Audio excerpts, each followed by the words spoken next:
तर मित्रांनो, पुन्हा एकदा सर्वांचं स्वागत आहे नवीन व्हिडिओमध्ये. आज आपण पाहणार होतो की ई पी एफ ओमध्ये तुमच्या ई पी एफ ओच्या अकाउंटमध्ये ई नॉमिनी कसं करायचं.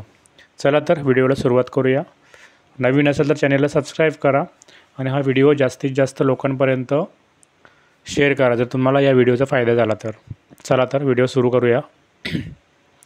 सर्वप्रथम तुमच्या मोबाईलच्या ब्राउझरमध्ये ई पी एफ ओ असं सर्च करा. सर्च बारमध्ये मी क्रोम ब्राउझर ओपन केलेले आहे, त्याच्यामध्ये मी सर्च केलेलं आहे ई पी एफ ओ.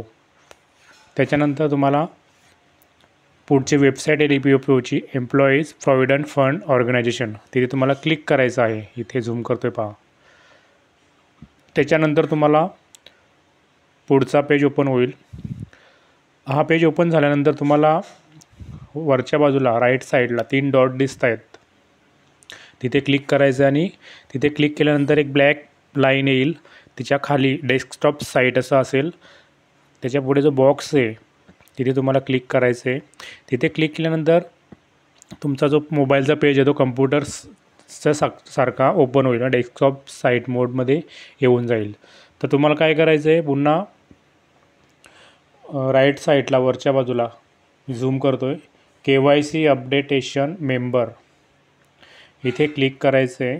तिथे क्लिक केल्यानंतर तुम्हाला पुढील पेज ओपन होईल. मग नंतर तुम्हाला अलर्ट येईल. अलर्टला रिमूव्ह करायचं आहे.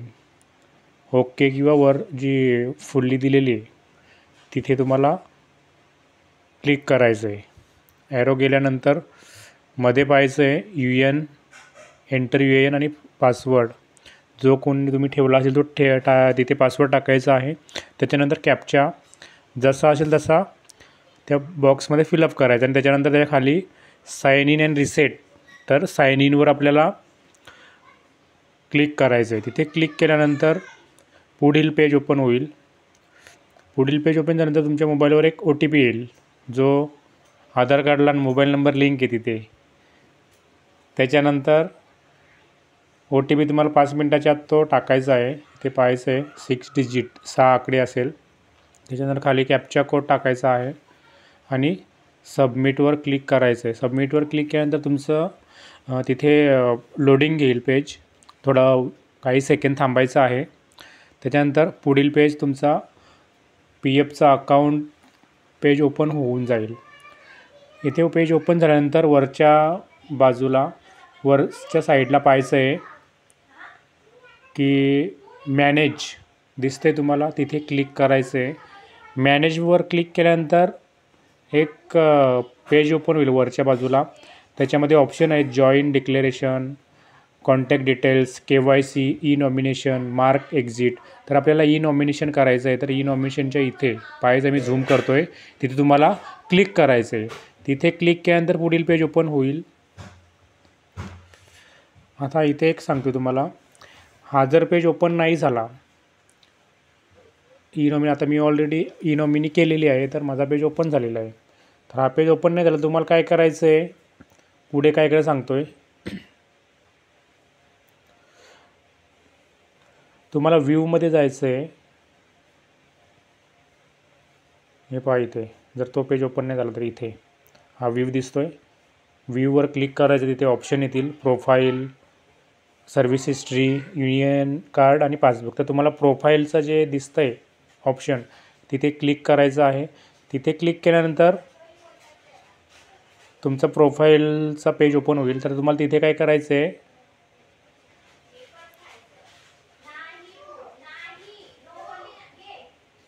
इथे दाखवतो तुम्हाला मी, फोटो टाकायचा आहे.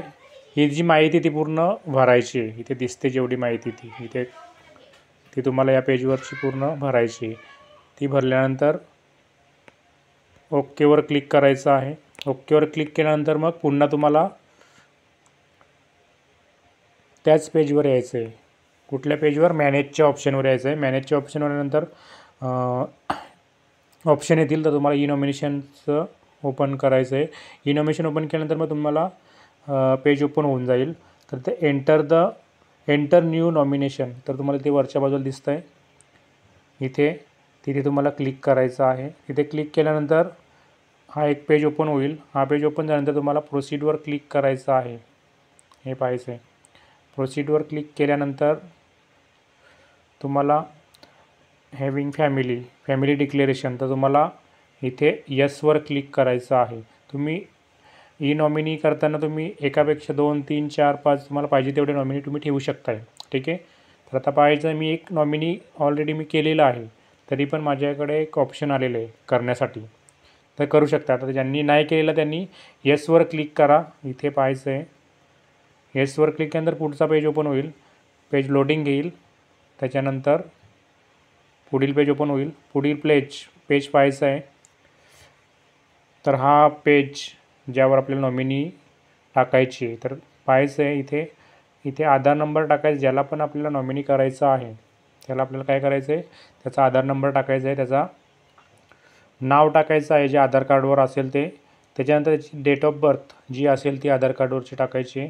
त्याच्यानंतर त्याचा जेंडर सिलेक्ट करायचं, मेल आहे का फिमेल आहे, त्याचं रिलेशन काय आहे त्याच्यासोबत ते तिथे टाकायचं आहे. आणि आता पुढे पुन्हा ॲड्रेसचं दाखवतं आहे सेम ॲज मेंबर, तर त्या बॉक्समध्ये तुम्हाला क्लिक करायचं आहे.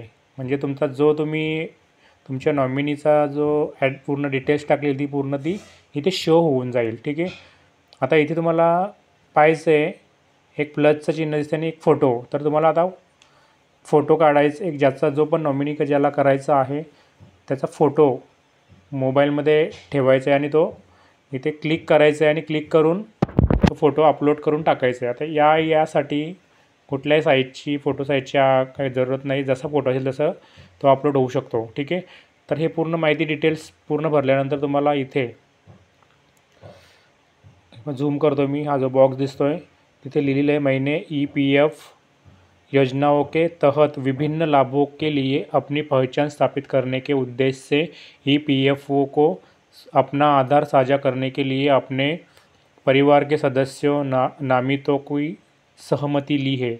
आधार धारक इस बात से अवगत है कि उसके द्वारा प्रदान की गई जानकारी का उपयोग आधार प्रमाणीकरण प्रणाली के माध्यम से ऊपर बताए गए उद्देश्य के लिए पहचान को प्रमाणित करने के लिए किया जाएगा और किसी अन्य उद्देश्य के लिए नाही. तर पाहू शकता तुम्ही या बॉक्सवर तुम्हाला क्लिक करायचं आहे. इथे क्लिक केल्यानंतर तुम्हाला काय करायचं, इथे पाहायचं आहे खाली ॲड रो आणि save family details. Add row करायचं नाही तुम्हाला, सेव्ह फॅमिली डिटेल्सवर तुम्हाला क्लिक करायचं आहे. सेव्ह फॅमिलीवर क्लिक केल्यानंतर पुढचा ऑप्शन येईल. पुढचा ऑप्शन काय येईल तो तुम्हाला सांगतो मी, तो खूपच महत्त्वाचा आहे. पुढचा ऑप्शन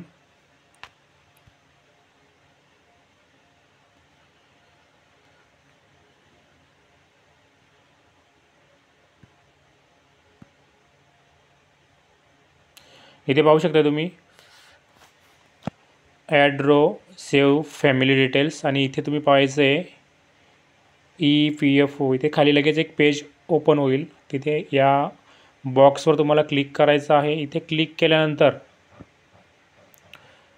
इकडं लास्टला पर्सेंटेज येतील, तर तुम्हाला पर्सेंटेज 100 टाकायचे आहेत. पाहायचे टोटल अमाऊंट ऑफ शेअर इथे किती टाकायचे आहेत, 100. म्हणजे जो नॉमिनी असेल त्या नॉमिनीला, म्हणजे तुमचं काही बरं वाईट झालं तर त्या नॉमिनीला तुम्हाला तुमची 100% अमाऊंट किंवा हक्क तुम्हाला मिळेल, त्यांना मिळायला पाहिजे. त्यामुळे इथे 100 टाकायचं आहे. ठीक आहे. त्याच्यानंतर सेव्ह EPFO नॉमिनेशन, तर तुम्हाला इथे सेव्हवर क्लिक करायचं आहे. सेव्हवर क्लिक केल्यानंतर मग तुमची माहिती सबमिट झाली म्हणून समजा. लगेच तुम्हाला तिथे सक्सेसफुलीचा एक मेसेज येईल. तर हा ई नॉमिनी आहे तो खूपच महत्त्वाचा आहे, तर तो सर्वांनी करून घ्या. माहिती समजली असेल तर जास्तीत जास्त लोकांपर्यंत पाठवा. नमस्कार.